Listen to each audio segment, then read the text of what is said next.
നെന്മാറ പോത്തുണ്ടിയിലെ ഇരട്ട കൊലപാതക കേസിലെ പ്രതി ചെന്താമരയെ പോലീസ് കസ്റ്റഡിയിൽ വിട്ടു. നാളെ വൈകിട്ട് 3 വരെയാണ് കസ്റ്റഡി അനുവദിച്ചത്. തെളിവെടുപ്പ് ഇന്ന് ഉണ്ടാകും.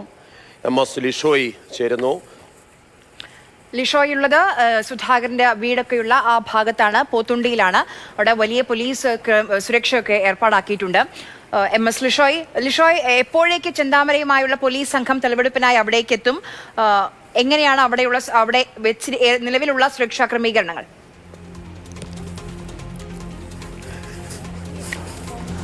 ചെന്താമരയുമായുള്ള പോലീസ് സംഘം ഇതാ അല്പസമയത്തിനകം, അതായത് എത്തിക്കഴിഞ്ഞു. ഇനിയിപ്പോൾ അല്പസമയത്തിനകം തന്നെ ചെന്താമരയെ പുറത്തിറക്കി ഇങ്ങോട്ടേക്ക് എത്തിക്കും. ആ പോലീസ് സംഘം വരുന്ന ദൃശ്യങ്ങളാണ് നമ്മൾ കാണുന്നത്. വലിയൊരു പോലീസ് സന്നാഹം, അതായത് ഈ ചെന്താമരയെ കൊണ്ടുവരുന്ന സംഘത്തിനൊപ്പവും ഒരുപാട് പോലീസുകാരുണ്ട്. അതിനോടൊപ്പം തന്നെ ഈ ചെന്താമരയുടെ വീടും അതുപോലെ തന്നെ സുധാകരൻ്റെ വീടും എല്ലാം തന്നെ തൊട്ടടുത്തടുത്താണ്. ആ അടുത്തടുത്ത വീടുകളിലും ഈ വഴിയിലുടനീളം ഏകദേശം ഒരു 200 മീറ്റർ ഉള്ള റോഡുണ്ട്. ചെറിയ ഇടറോഡാണ്. ആ റോഡിൻ്റെ തുടക്കം മുതൽ തന്നെ വലിയ പോലീസ് സന്നാഹമാണ്. ആ റോഡിലേക്ക്, പ്രധാന റോഡിൽ നിന്ന് പോത്തുണ്ടി നെല്ലിയാമ്പതി റോഡാണ് പ്രധാന റോഡ്. ആ പ്രധാന റോഡിൽ നിന്നും ഏകദേശം 2-3 കിലോമീറ്ററോളം ഉള്ളിലേക്ക് മാറിയാണ് ഈ റോഡുള്ളത്. അവിടെ മുതൽ തന്നെ ഏകദേശം 2 കിലോമീറ്റർ മുൻപ് മുതൽ തന്നെ വലിയ പോലീസ് സന്നാഹം അവിടെയുണ്ട്.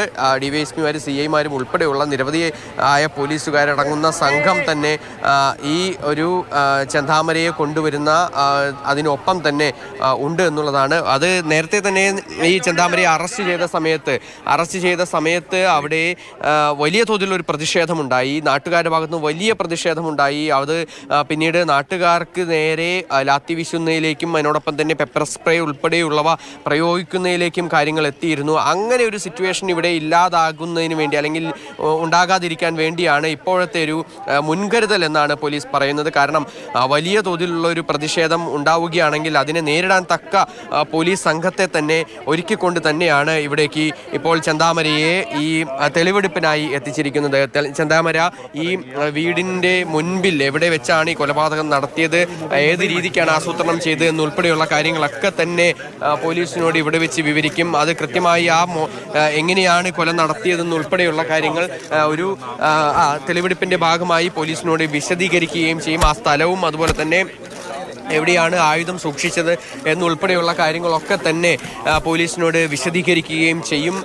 ആ സ്ഥലത്തേക്ക് ഇപ്പോൾ ചെന്താമരയുടെ വീടിന് മുന്നിൽ ചെന്താമരയുമായി എത്തിയിരിക്കുകയാണ്. തൊട്ടടുത്താണ് സുധാകരൻ്റെ വീടുള്ളത്. അന്ന് ആ കൊലപാതകം നടത്തിയ ശേഷം ആദ്യം ഈ വീടിന് ഇപ്പോൾ പോത്തുണ്ടിയില് സുധാകരന്റെ വീടിന് അവിടേക്ക് ചെന്താമരയെ എത്തിച്ചോ? അടുത്ത് വെച്ച് തീർച്ചയായും സുധാകരന്റെ വീട് മുൻപിലാണ് ചെന്താമര ഇപ്പോൾ ഉള്ളത്. ആ സ്ഥലത്തേക്ക് ചെന്താമരയുടെ വീടിന് മുൻപിലെത്തി. സുധാകരൻ തന്നെയാണ്. ഏകദേശം 10 മീറ്ററിൽ താഴെ മാത്രം തമ്മിലുള്ള ഒരു ദൂര വ്യത്യാസം എന്നുള്ളത്. ലിഷോയാണ് നെന്മാറ പോത്തുണ്ടിയിൽ നിന്ന് വിവരങ്ങൾ നൽകുന്നത്. ഇപ്പോൾ ഗോകുൽ നമ്മോടൊപ്പം ചേരുന്നുണ്ട്. ഗോകുൽ, വളരെ അക്ഷോഭ്യനായിട്ട്, കുറ്റബോധം തീരെയില്ലാതെ ആണ് നമ്മൾ ഈ ദൃശ്യങ്ങളിൽ ചെന്താമര എന്ന കൊടും ക്രിമിനലിനെ കാണുന്നത്. എങ്ങനെയാണ് ആ നാട്ടിലെ തെളിവെടുപ്പ് ഇപ്പോൾ പുരോഗമിക്കുന്നത്?